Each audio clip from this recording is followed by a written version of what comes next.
Alright, man. So apparently my Diamond Dynasty player is a 93 as a pitcher, and since MLB continues to disrespect Aaron Sanchez, moved him to a relief pitcher down to a 78, even though the Jays didn't even move him to the pen.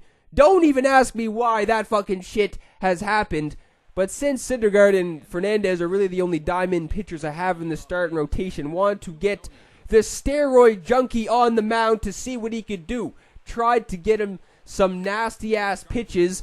I gave him a forkball, a screwball, a fastball, obviously, a sweeping curve, and a circle change.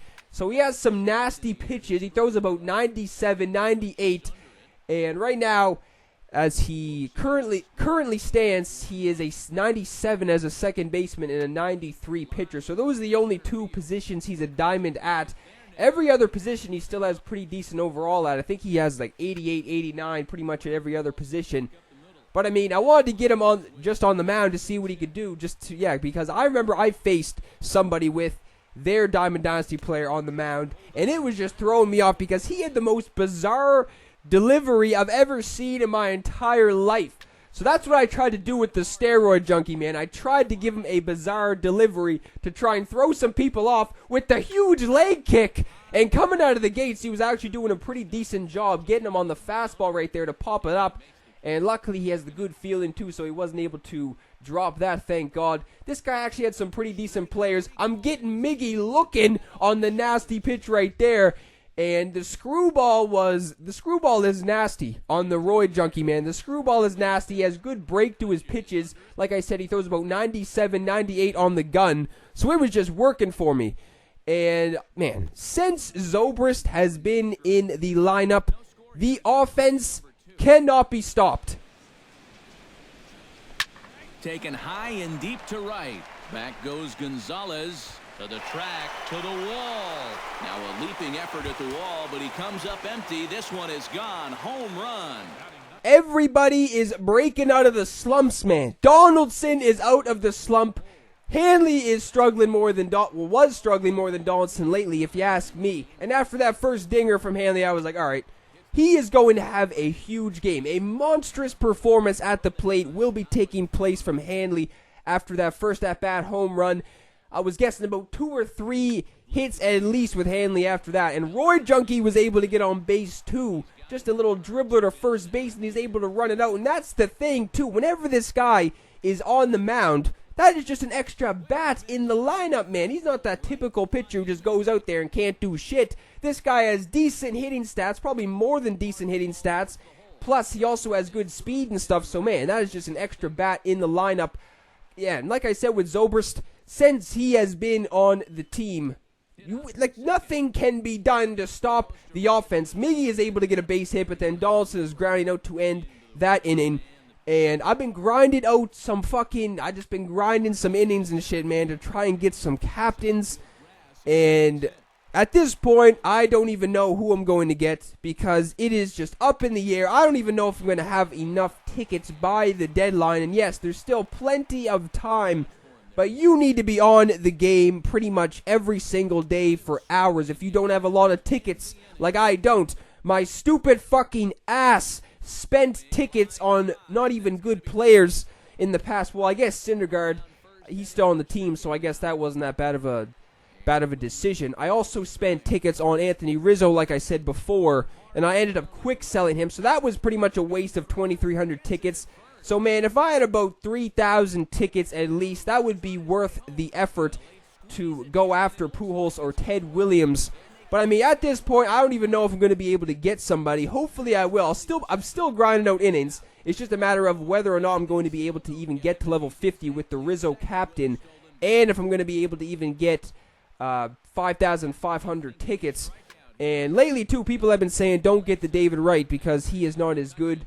Or he's just not somebody you should even get. Because I did compare Donaldson and David Wright. They are pretty similar, so I don't even really see the point of getting him either. And that would be a waste.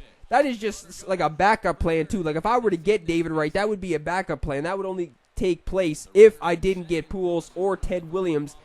And then maybe, I don't know, maybe the next time that new legends are released, after Pujols and Ted Williams and all those guys go away, there will be some more fucking crazy-ass legends. I'm sure there will be. And by then, I'll have a good amount of tickets, too. So then I'll be able to grind out some more shit to get those guys.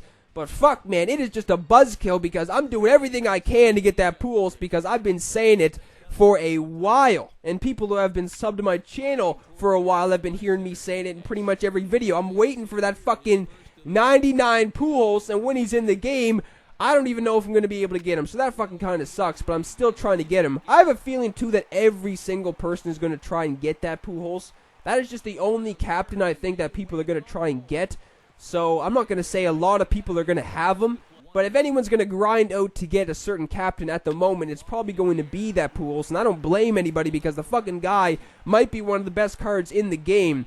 But anyway, I don't know if that's going to happen. And I pray to God it does because, yeah, I need to be playing more than I'm playing at the moment. I need to be on the game hours on end every single day. So, still a big question mark whether or not I'm going to be able to get one of those guys. But I am definitely trying, man. I'm not going to give up on trying to get Pujols or Ted Williams. The offense continues to do work at the dish, man. After that lead-off single, probably wouldn't have made it in second base with Reggie Jackson's speed. Yogi is back at it, sending one deep to the opposite field. So now I got the 6-2 lead after he responded with the 2 runs. I am responding back with the 2 runs, so the 6-2 lead should be a good cushion. First batter of the inning. I think that might have been Carlos Gonzalez. That fucking guy is the assassin of myself. I struggled to get that guy out, and it seems like everybody had. That's another guy, too, who everybody seems to have. It is Carlos Gonzalez, man. Every fucking guy seems to have him, and it sucks for me because he just kills me every single time he's at the plate. This guy actually didn't have Ichiro, which was a fucking surprise. But Carlos Gonzalez has just been fucking killing me lately, and he goes deep, so he gets a run back, but he put in Darren O'Day, so this guy fucking must have heard me saying I struggle against the submarine guys because he puts Darren O'Day in. Doesn't even matter. Crawford leads it off with a base hit, then Ellsbury is responding with a base hit of his own. That was a hit and run right there, man. Crawford able to go to third base, and then Miggy steps up to the plate. A little hit and run again. Ellsbury was on the move, so he goes first to third. Crawford scores, so now I am increasing the lead. Reggie Jackson is now up at the plate. I thought this was going to be caught. It threw me off completely. Where the fuck is Reggie? Where is Reggie going, dude? This fucking guy is getting a little bit ahead of himself right there. I get thrown out trying to go back to first base, but I still get the run in, I'm pretty sure. And then Donaldson is not able to cash in the run from second base. So I'm going down, still got a pretty decent lead. So I think this should be, I was thinking that he could go the distance. I was thinking the steroid junkie could go the distance with this sizable lead. He's getting off to another decent start in the bottom of the inning, getting a leadoff double. So I was actually thinking about warming somebody up in the pen because this guy was actually he was doing a good job, man. He was getting a good piece of hit. Every time he was just grounding out and shit, he was making good contact. So I was like, this guy must know what Captain Steroid is all about. He's able to cash in another run right there, so it is 8-4. But luckily, I'm able to get out of it. He responds back with some more runs. So I still got the sizable lead, I guess you could say, but I was still questioning whether or not I should leave him in the game because he has about, 8 hits on the board?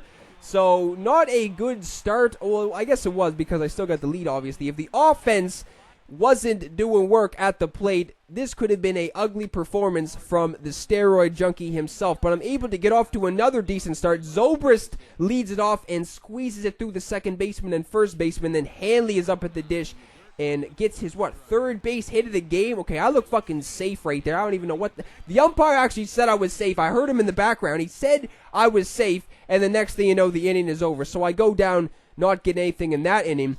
I still got him on the mound. He gets Reyes, I believe that was, on the K, and the next batter is just grounding out, or 2 batters later is grounding out to Donaldson to end that inning. So, not too bad. We are now going into the 8th. So, right after that, I was like, all right, I'm putting somebody else in the game because I didn't want this motherfucker to come back in the game. The way things were going, I just had a feeling this guy was going to come back in the game. But I'm leading it off with Ellsbury. He is getting a base hit, and then Miggy is stepping up again. Another hit and run. The hit and runs were working 100% in this game. Ellsbury scores, so it's now 9-4.